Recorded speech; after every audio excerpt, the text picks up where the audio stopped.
Hello hello, c'est Ketos et aujourd'hui on va parler bret de l'œuf.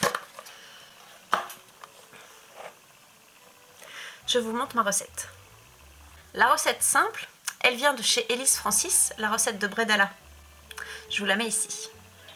Par contre, moi quand j'ai vu cette recette, j'ai tout de suite voulu hacker celle-ci. Avec une version au chocolat, mais surtout, là je pense que tous les Alsaciens vont hurler, une version au sarrasin et au sarrasin chocolat. Je vous montre tout ça. Comme je vous le disais, moi, je réalise 2 bases de pâte que j'agrémente de cacao pour réaliser 4 goûts différents. Quand je me décide à faire cette recette, je fais une très grande fournée. De quoi utiliser une plaquette de beurre entière. Au niveau des ingrédients, nous aurons besoin de 8 à 9 œufs remis à température ambiante. Nous aurons également besoin de 250 g de beurre, également remis à température ambiante. Et moi, je fais partie de la team beurre salé. Pour la base sarrasin, il vous faudra 175 g de farine de blé noir et 75 g de farine de blé. Il vous faudra également entre 75 et 100 g de sucre. Cela dépendra si vous utilisez du sucre roux ou du sucre blanc. On aura également besoin de poudre de cacao. Pour la recette classique, on remplace le mélange de farine par 250 g de farine de blé. Allez, c'est parti.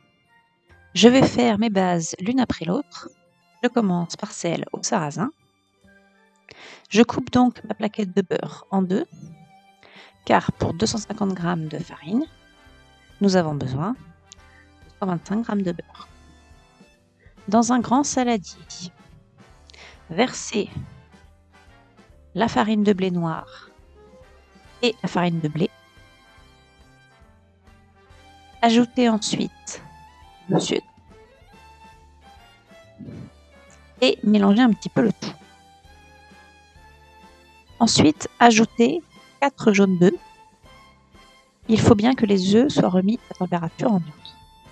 Je commence toujours par la farine de blé noir et je casse toujours un jaune d'œuf en plus. Car la farine de blé noir absorbe beaucoup le liquide et en fonction de la taille des œufs, il se peut que j'ai besoin de rajouter un jaune d'œuf. Ensuite, on ajoute le beurre. Moi, je le précoupe en petits cubes. Il doit également être remis à température ambiante avant de l'utiliser. Il ne faut surtout pas utiliser du beurre fondu. Et là, c'est parti pour le mélange. On malaxe, on incorpore la farine. Moi, j'aime bien écrabouiller un peu mes cubes de beurre pour rendre le pétrissage plus facile. Une fois, j'ai voulu essayer de remplacer un jaune d'œuf par un œuf entier pour ne pas avoir à faire de financier par derrière. Mais la pâte est beaucoup trop élastique, beaucoup trop collante. Cette base de pâte est vraiment bien. À la fin, on obtient une pâte sablée, pas trop humide. Par contre, si jamais vous la travaillez de trop, le beurre commence à fondre et elle colle aux doigts. Pour ce coup-ci, les œufs étaient de bon calibre. Je n'ai pas eu besoin de rajouter mon 5e jaune d'œuf. Vous allez donc vite vous rendre compte quand la pâte sera prête.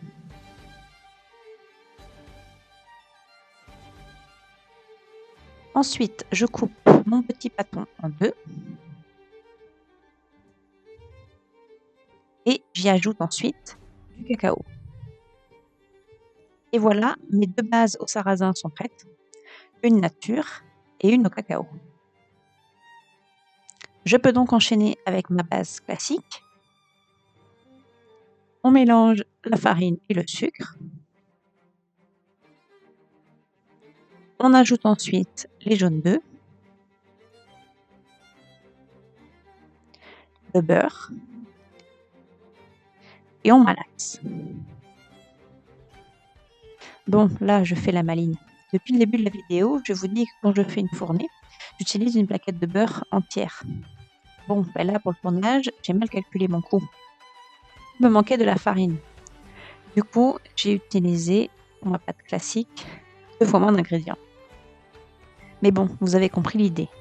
Cette base classique, je la coupe également en 2. J'ajoute également sur une partie du cacao.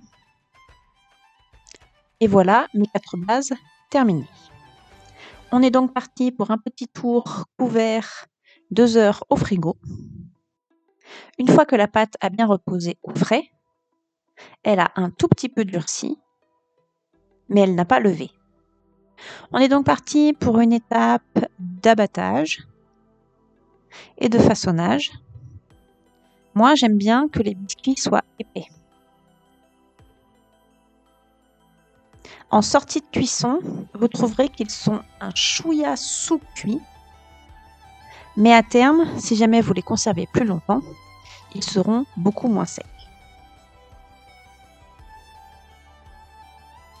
Après, libre à vous, de toute façon, au niveau de l'épaisseur.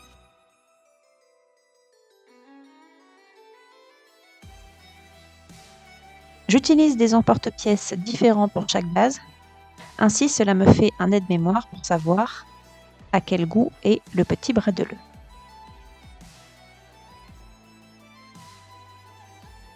Ensuite, on enfourne 10 minutes à 180 degrés. Si jamais vous faites des biscuits plus fins, vous pouvez laisser cuire un petit peu moins longtemps. Comme je vous disais, moi je les aime épais. Et donc directement en sortie de cuisson, ils sont encore un peu mous au centre. Mais en refroidissant, ils vont prendre du croustillant à l'extérieur et du moelleux à l'intérieur. C'est vraiment ma recette coup de cœur de Noël. Et moi, je les aime vraiment nature comme ceci. Sans glaçage et sans sucre glace par-dessus. Mais ensuite, si vous voulez les décorer, libre à vous. J'espère que cette petite vidéo vous aura plu.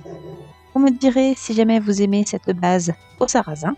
On se retrouve en fin de semaine pour une petite vidéo de joyeuses fêtes avec les illuminations de Paris et de Trévarez. À très vite. Par contre, la vidéo avec les petites pochettes multifonctions. J'ai tourné le tuto, mais au niveau de la voix off et compagnie, je pense que je vais être à la bourre. Conclusion, je vous la sortirai peut-être entre Noël et Nouvel An, comme petit cadeau ou petit contenant pour emballer vos cadeaux de 1er janvier.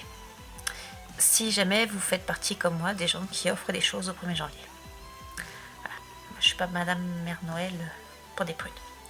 Que des bricoles que j'offre, certes, mais ça fait des petits cadeaux quand même.